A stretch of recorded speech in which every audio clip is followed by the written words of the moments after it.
I do. Yeah, I thought you might. All right, 5:01. Good morning. You're watching Fox and Friends First on this Thursday morning. I'm Rob Schmidt. Am I that predictable? Yeah.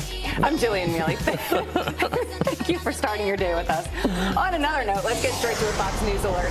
A game changer breaking overnight. Fox News exclusively confirming the Department of Justice is in fact starting to recover the missing text messages from the anti-Trump FBI agents. Yeah, it's a big story. This is President Trump says he is looking forward to being interviewed by Bob Mueller about alleged Russian collusion. Griff Jenkins live in D.C. with new details unfolding this morning. Hey, Griff.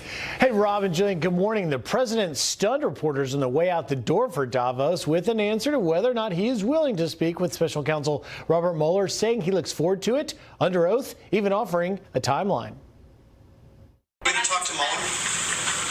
I'm looking forward to it, actually. You want to? Do you have a date set? Here's the story, just so you understand. There's been no collusion whatsoever. There's no obstruction whatsoever. And I'm looking forward to it. It may have also caught White House lawyers by surprise, but Ty Cobb told Fox News last night that while the president may have spoken hurriedly as he departed, they stand by their message about full cooperation with Mueller, including talking to him, although details are still being worked out in what form that will take. The president also weighing in on the thousands of missing text messages between demoted FBI agent Peter Strzok and reassigned lawyer Lisa Page, many laden with anti-Trump bias. Now a federal law enforcement official says a few thousand FBI employees' cell phones may have been affected during that 5-month period and that they are taking steps to recover those messages. And according to our own Sean Hannity, who said last night he says he can confirm the Department of Justice has now started recovering some of the 5 months of those messages. Finally, speaking of the DOJ, they are also taking action on the release of that dossier memo, urging House Intelligence Committee Chairman Devin Nunes not to do it. In a letter obtained by Fox News, Assistant Attorney General Stephen Boyd says it would be extraordinarily reckless to release it publicly. Guys? All right, Griff. Thank you. President Trump says his administration has nothing to hide amid reports that he will be meeting with Robert Mueller. But former campaign advisor Roger Stone says a face-to-face interview would be a, quote, suicide mission. Here's why. It's understandable why the president's confident. He knows he's done nothing wrong, but a first-year law student would tell you that this is an obvious perjury trap, that Robert Mueller is taking advantage of the president's loquaciousness, the fact that he's never a man who suffers from a paucity of words. And what is absolutely clear is that Mr. Mueller has no evidence of Russian collusion. So now we're all the way cycled back around to the dismissal of Mr. Comey. And he seeks to entrap the president in some kind of process crime, perjury or obstruction. Under no circumstances should he grant Mr. Mueller an interview. It's a suicide mission. It's a very clear perjury trap. Well, Stone says the best option for avoiding a constitutional crisis would be for Mueller to submit written questions and for the president to respond to them in writing. A Fox News alert. 2 violent attacks on law enforcement overnight. In Denver, 1 man is in custody and 2 more on the run after a sheriff's deputy is shot and killed chasing an assault suspect. Dozens of mourners lining the streets with flags saluting the body of 32-year-old Heath Gum. The 5-year veteran of the force leaves behind a wife. And in Detroit, a police officer is fighting for his life after being shot in the head. Yeah, shots fired on the officer at the location trying to get a status on 731. They have a barricaded gunman. He's in the house. We have a woman on the street saying he's going to have a mental breakdown. Officer is en route to the hospital. The suspect firing on the unidentified officer sitting in his patrol car. The man, also accused of assault, arrested after an hours-long standoff with police. The parents accused of torturing and starving their 13 children ordered not to contact them. David and Louise Turpin, now the ones who are in chains, appearing in a California courtroom. At one point, the mother, who police have described as pure evil, is seen smiling as she speaks to her attorney. Authorities say the couple beat, abused, and held their 13 children captive for years until one of their daughters finally managed to escape and call 911. Well, moments ago, President Trump leaving Zurich on board Marine One, headed to Davos, Switzerland for the World Economic Forum. Yeah, this morning he'll join thousands of world leaders at the summit pushing his America First agenda. And Kelly Wright is in Washington, D.C. with what we can expect from Switzerland today. Hey, Kelly. Rob and Jillian, good morning to you both. President Trump has arrived in Zurich, Switzerland, as we've just been showing you. Here is video now of the president departing on Marine One from Zurich en route to Davos. And when he arrives in Davos today, he will be the first U.S. president to attend the World Economic Forum there since Bill Clinton in 2000. The president will be promoting America First, but not America alone. I'm going to Davos right now to get people to invest in the United States. I'm going to say, come into the United States. You have plenty of money. But I don't think I have to go because they're coming. They're coming at a very, very fast clip. The president travels to Davos with confidence in the U.S. economy. A Fox News poll shows that 40% of Americans believe the Trump administration is making the economy better. But when the president joins 70 other heads of state in Davos, he will face some resistance from those like Germany's Angela Merkel, who take issue with his America's First agenda, calling it right-wing populism. This generation that was born after the Second World War will have to prove that we have truly learned the lesson. We think that shutting ourselves off against the rest of the world, isolating ourselves, will not lead us into a good future. Protectionism is not the proper answer. And then there's French President Emmanuel Macron, still critical of President Trump, taking America out of the global climate change accords. He joked about the president at Davos. And for sure, with Davos, when you look outside, I mean, it could be hard to believe in global warming. Obviously, and fortunately, you didn't invite anybody skeptical with global warming this year. Well, all joking aside, President Trump is facing some serious issues when he gets there to promote America First and also to continue to raise the economy. He will have some supports in Davos. He'll meet with Israeli Prime Minister Benjamin Netanyahu, a good friend. The two will discuss Iran and Middle East peace. Rob and Jillian? Okay, yeah, Kelly, we're going to dive much more into this in about 5 minutes. Thank you so much. A handful of city mayors in this country boycotting an important meeting about economic and safety issues at the White House. Why? Because of the Trump administration's views on sanctuary cities. President Trump lashing out at the no-shows after the Justice Department threatened to subpoena sanctuary cities. Sanctuary cities are the best friend of gangs and cartels like MS-13. You know that. The result in the death rate around sanctuary cities in and around for innocent Americans is unacceptable. This is a number of the biggest cities in the country here. New York City's Democratic Mayor Bill de Blasio calling the DOJ's move of that subpoena racist, tweeting that it doesn't make us safer and it violates America's core values. The White House set to roll out legislative framework for immigration reform on Monday. That could include ending chain migration and canceling the visa lottery program. The president also reassuring dreamers, saying that he is open to a path to citizenship for them over the course of about 10 to 12 years. I'm not going to say it yet. We're going to take a look, but we want to have a good, strong family, and we're going to treat people very well, and we're going to solve a problem that is a very tough problem to solve, and a problem that hasn't been solved. I mean, you people have been reporting about it for many, many years. And then after we do DACA, we'll take a look at the even bigger immigration problem. Now, the president also says he wants $25 billion to build the southern border wall under budget from his original proposal. The flu tragically claiming another young life, this time a 12-year-old boy from Florida. Dylan Winnick died just 2 days after feeling sick. He was not vaccinated. His family now urging other parents to take the flu seriously. The illness now widespread in every state except Hawaii. At least 30 children have died this season from flu-related illnesses. The New England Patriots may be without their superstar tight end Rob Gronkowski for the Super Bowl. Gronk has officially been put on the team injury report with a concussion after suffering the brutal hit against the Jacksonville Jaguars.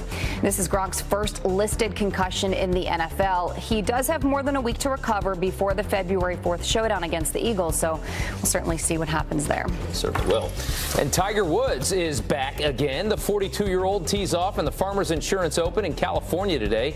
His first tournament in nearly a year following his back surgery. He played in the Pro-Am yesterday, but with all the excitement surrounding his return, he's trying to remain calm and limit those expectations.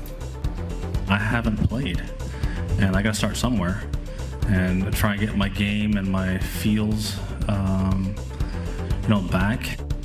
Well, Tiger says this is a tune-up for another run at the Masters here in just a few months. All right. It is just about 12 minutes after the hour. President Trump arriving in Switzerland moments ago, set to be judged on the world stage as he puts America first. But should he care what other leaders think?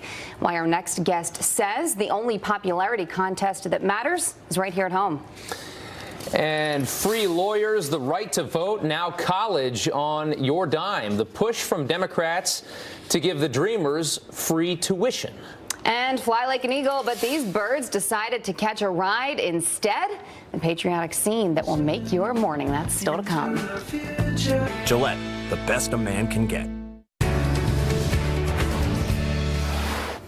President Trump hasn't even set foot in Davos yet. He's on the way there in the helicopter right now. World leaders, though, already taking aim at our commander-in-chief.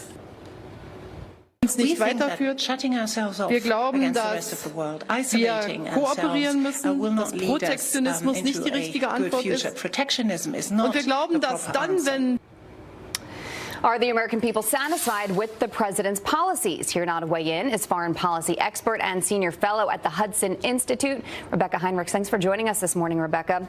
Now, let's start with this. On one hand, we want to care about U.S. first, us first. But on the other hand, we do want to care about what these other countries think, in my opinion, because you want them to bring business here. What's your opinion? No, you want to care what they think. We just shouldn't necessarily care about some of the polls that are coming out of these countries. And remember, with an audience like this at Davos, a lot of these world leaders have multiple audiences. So the United States has, and you made a great point, a lot of the times it means that if you're going to be involved in the global economy, that the country that's doing the best, the United States, kind of takes a hit for the good of the whole, for the good of the global community. And President Trump is a businessman. He comes in, he says, no, look, I work for the American people, and I want to get the best deals for us. But why this is good, actually, for our allies is the message that General McMaster, the National Security Advisor, keeps talking about is economic security for the United States is good for national security. Those things are tied. And when the United States is flourishing economically, that is good for the entire world. Remember, it's the United States that contributes the bulk of security guarantees to these countries, contributes the bulk to the United Nations. And so if we're going to continue to be the leader of the free world, we've got to have a strong, robust, and stable economy, and that's good for the American people, and that is good for our allies. Well, Rebecca, a couple minutes ago you mentioned the polls. Let's bring up one right now, a leadership approval poll chart, and you can see the numbers for yourself there.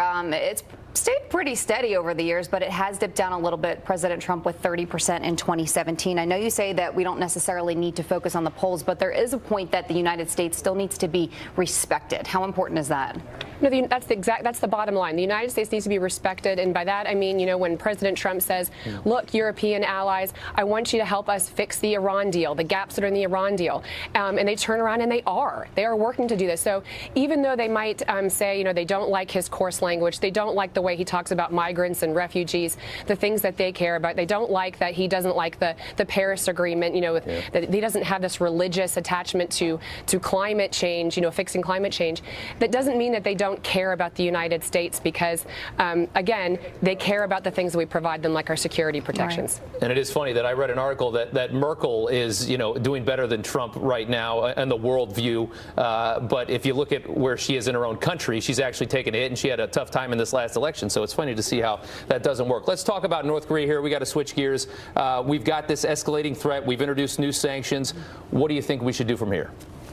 You know, I hate to see that the South Koreans are really making these strong overtures to the North Koreans right now because of the Winter Olympics coming on, because right now we've got a lot of momentum in terms of continued isolation of the North Korean regime. General Mattis, Secretary Mattis is on a trip right now, and he's talking to other countries that are cutting off trade, cutting off relations with North Korea. We got to keep doing that. The only thing that matters is their nuclear missile program. And so the more we can continue to isolate and squeeze, the better. And we need to pull the South Koreans back to us, you know, and let us lead rather than trying to get ahead of us. Okay. Thank you, Rebecca. It is 20 minutes after the hour. Too dangerous to stay. Is WikiLeaks founder Julian Assange dying? The stark new warning about his health. And silencing conservatives, UConn offering counseling and banning the public from Ben Shapiro's big speech last night. Carly Shimkus is here with reaction to the campus craziness that's coming up.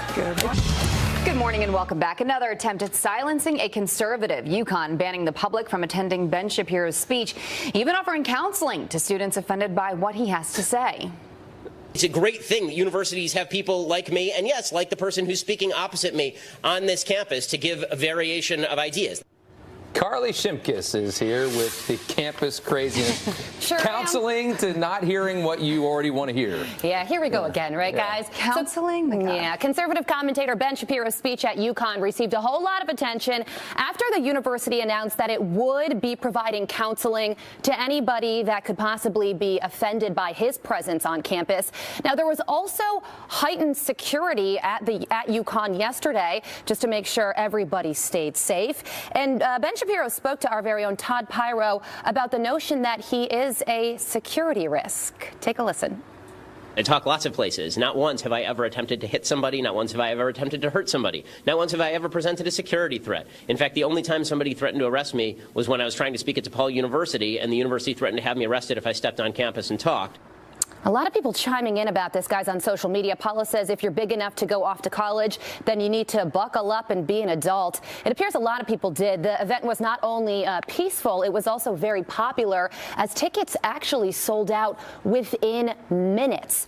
Democratic students held a counter event to sort of protest Shapiro's presence on campus, but luckily there were no major issues. Interesting. Okay, so we're talking about pork barrel spending. Sure are. And you got Jeff. Barbecue. Yeah, I mean, that actually looks fantastic. I know, it really does, doesn't it? Even at, 5:25 on the East Coast. Okay, so Senator Jeff Flake and Democratic Senator Claire McCaskill broke bread on Capitol Hill by sharing a meal of barbecue to protest pork barrel spending. A little on the nose there, if you ask me, but this after President Trump suggested bringing back earmarks. Take a listen. I hear so much about earmarks, the old earmark system, how there was a great friendliness when you had earmarks. Maybe all of you should start thinking about going back to a form of earmarks. All right, so that's why they shared that meal of pork. Jeff Flake sent out a tweet saying, enjoyed spending lunch with Claire McCaskill, talking awful earmarks over great barbecue. Okay. There you have it.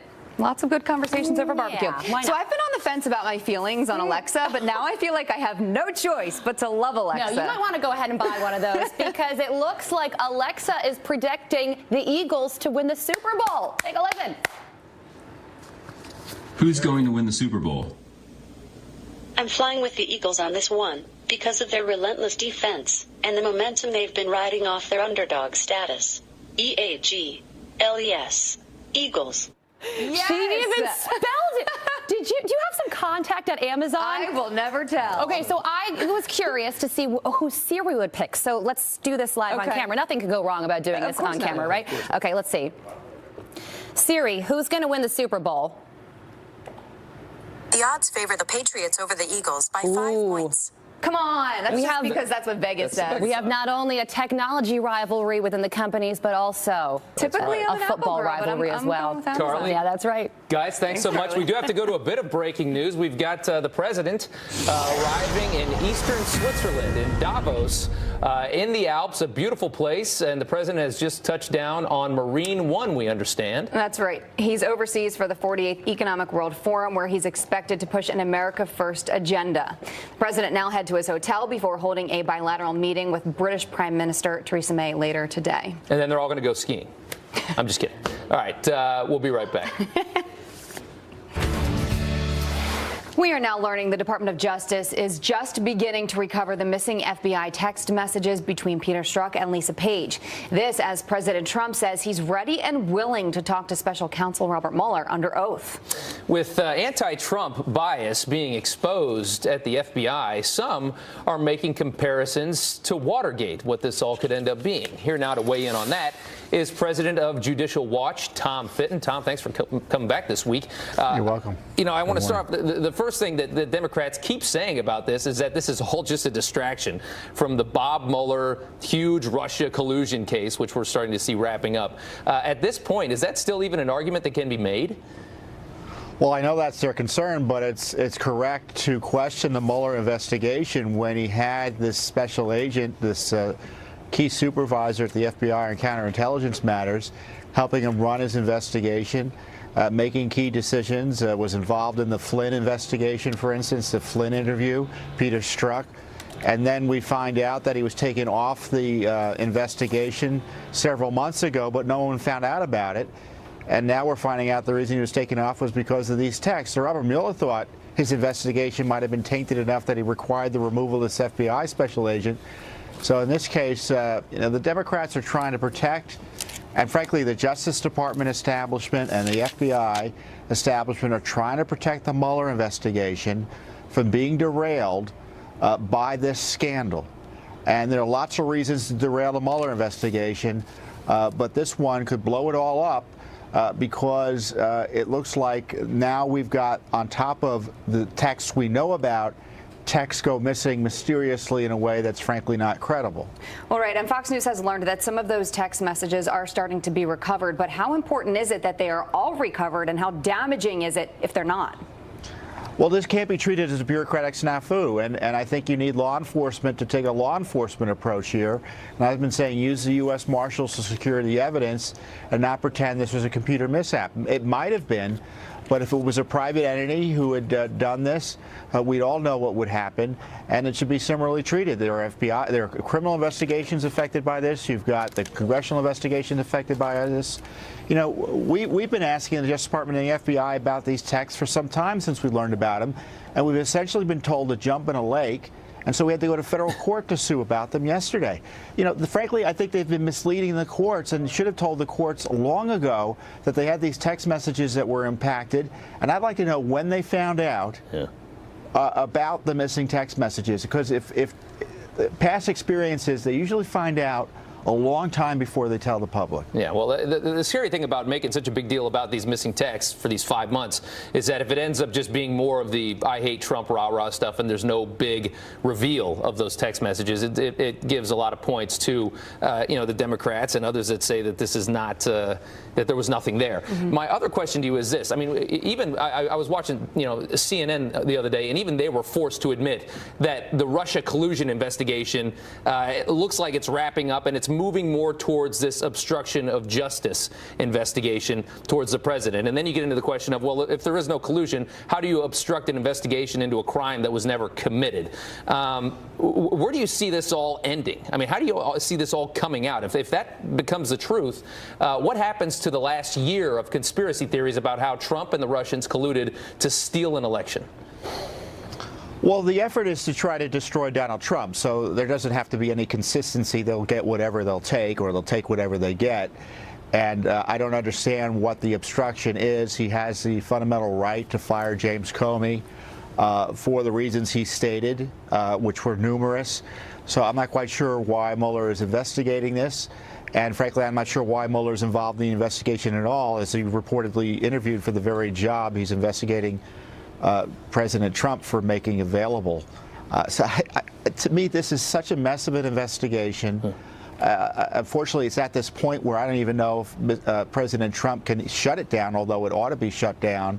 And I think this is, again, all about protecting the Mueller investigation. If I were President Trump, I'm talking about the issue of whether he gets interviewed by Mueller or not, I'd want to know about all the background and scandal before I allowed Mueller to interview me.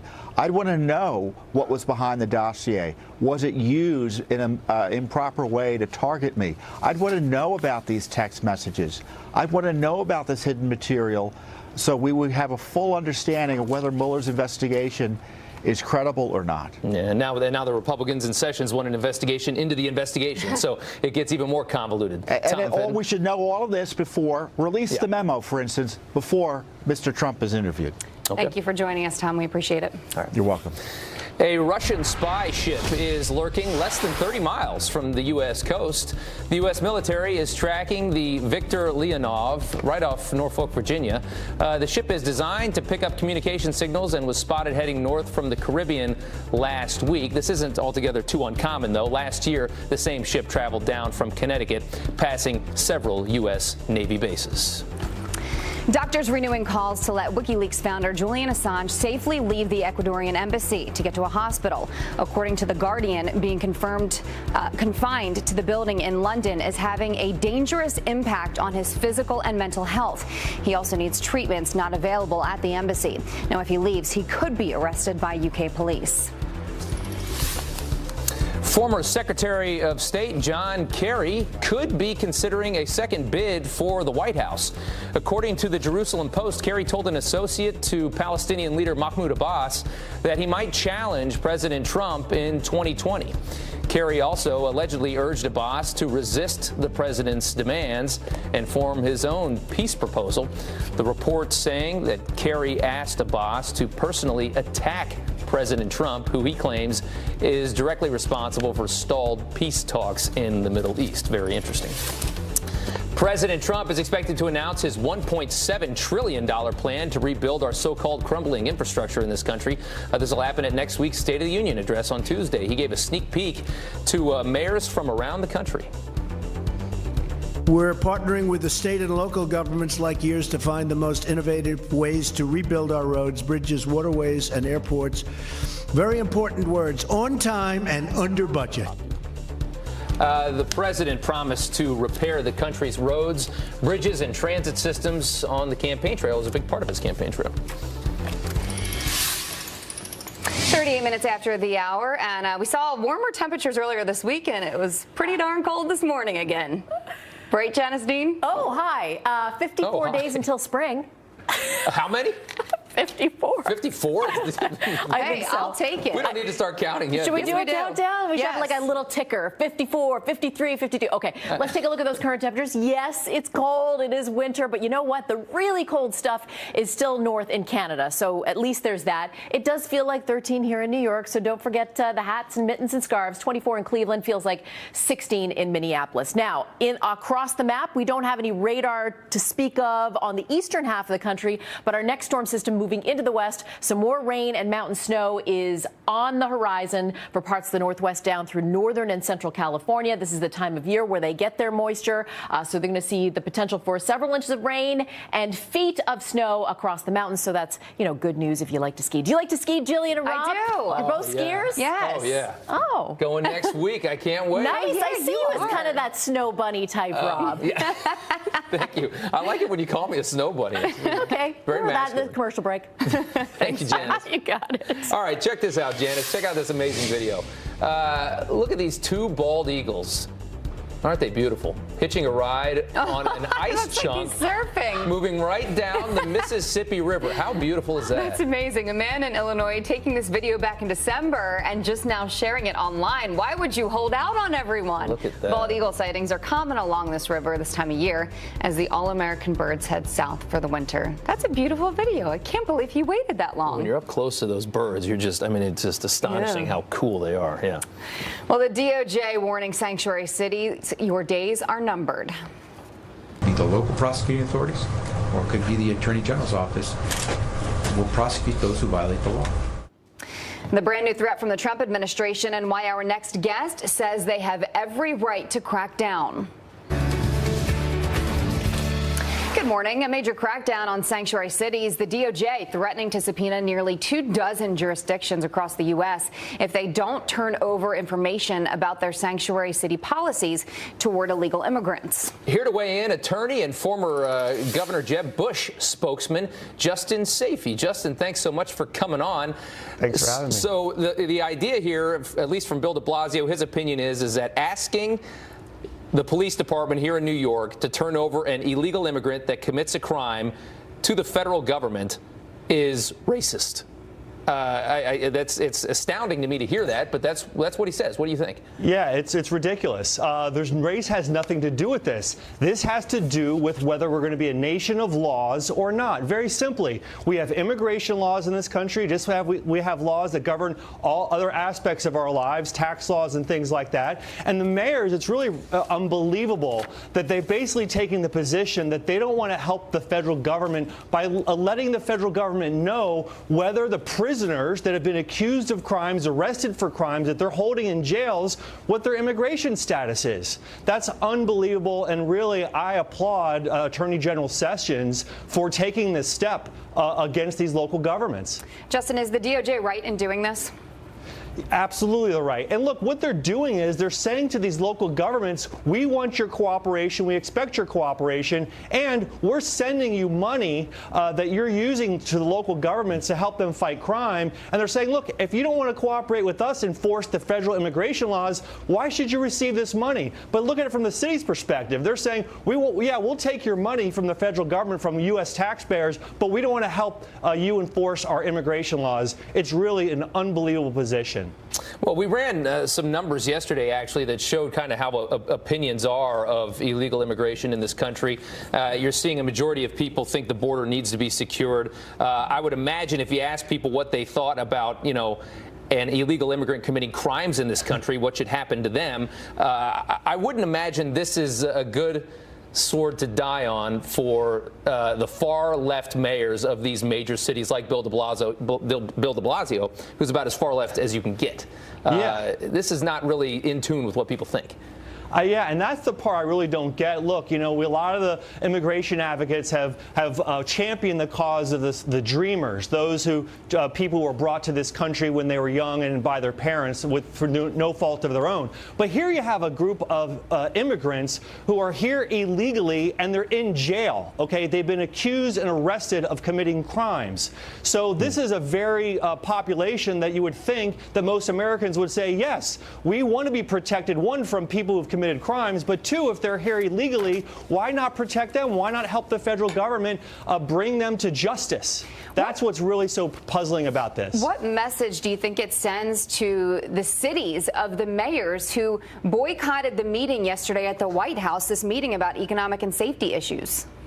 Again, if you're a mayor of a local government, why wouldn't you want to participate? The federal government and local governments need to have a cooperative relationship. The federal government has its laws, and the local governments, I don't think it's too much to ask local governments, especially when they receive so much federal aid and dollars for transportation, through criminal justice, all sorts of ways to participate. So when they don't show up at the White House, they're really thumbing their nose at the federal government, and to me, it doesn't make any sense. These leaders should be working together with this administration in ways they can keep our communities safer.